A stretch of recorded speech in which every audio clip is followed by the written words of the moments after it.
Je trouve que les enfants de migrants, c'est des enfants hyper modernes, au sens qu'ils ont à faire un travail, et qui est un travail de se rendre compte très tôt et d'assumer le fait que on peut avoir que dedans et dehors, c'est pas pareil. C'est-à-dire que ils accèdent à une sorte de complexité, de pluralité. C'est-à-dire qu'ils savent que il y a des langues différentes, il y a des histoires différentes, il y a des manières différentes de penser. Moi, par exemple, je me souviens très bien des choses qui m'avaient frappée quand j'étais petite. Parfois, mon père me disait de faire des choses d'une certaine façon. Il me disait, pour être poli, il faut faire comme ça.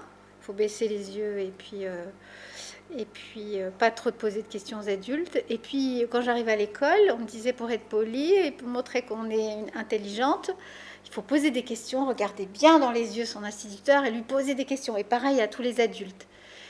Et c'était pas ce qu'on m'avait dit à la maison. Et très vite, l'enfant, il apprend que voilà, il y a des logiques différentes, que une chose est très bien comme ça là, mais à l'extérieur, c'est le contraire. Il y a une sorte d'apprentissage de la complexité. Ils apprennent que voilà, que rien n'est absolu, rien n'est complètement blanc, rien n'est complètement noir, que tout, il y a plein de nuances, ce qu'on appelle nous dans notre jargon le métalangage ou la métacognition, c'est-à-dire au-dessus, quoi. Comment on passe de l'un à l'autre. Et ça rend les enfants intelligents, ça les rend capables de s'adapter. Ça les rend curieux parce que du coup ils se disent bah, s'il y a deux façons il y en a peut-être trois hein. Ah bah oui.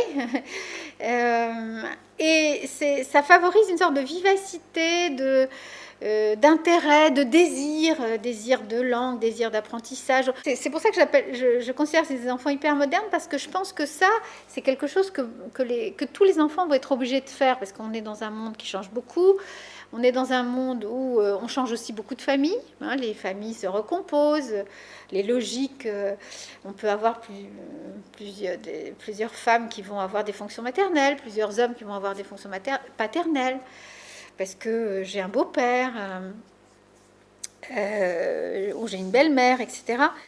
Et donc, moi, ce que je constate, c'est que les enfants de migrants, ils font un travail donc, de passage comme ça, de logique, d'une logique à l'autre, et que ça, c'est quelque chose que, sans doute, tous les enfants vont être obligés de faire du fait des changements des sociétés. Et pour ça que je dis qu'ils sont hyper modernes, parce qu'ils sont en avance, au fond. Eux, ils font un travail. Là, ils sont obligés de le faire, mais les autres vont aussi vont les suivre. Et puis... ils sont courageux aussi parce que ça demande un effort.